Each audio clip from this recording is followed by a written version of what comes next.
Ganda yung pagkakaalaga dito sa zoo na to. In fairness, kahit na ano simpleng, actually hindi siya simpleng zoo, bonggang zoo siya eh. Ang ganda ng architecture niya siya, B. Mamiss ko yung chance. Oh, ang cute. Oh.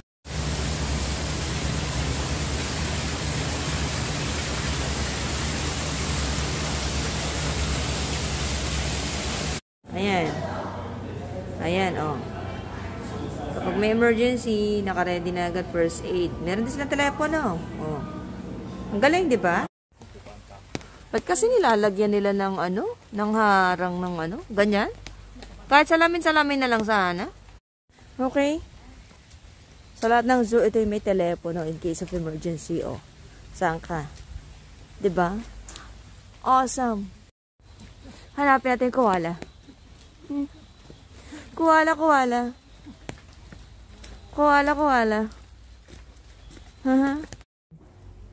Kangaroo.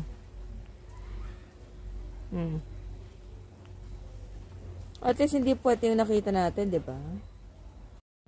Ano kayang klaseng? Ano pangalan? Emo. Akala ko talaga yan yung nanay ni, nanay. Tatay ni, ni kakaloka, nag-day off ang koala ko. Diba? Ang lapit. Oh, ang laki niya sa personal. Hindi ko kinakaya. Puwit na naman yung pinakita sa akin. Pati yung pupo. Oh, diba? Oh. Diba? Oh. The final. Diyos ko po.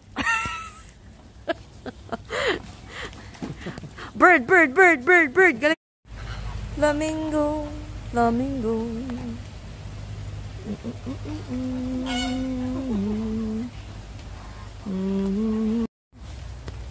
Ay.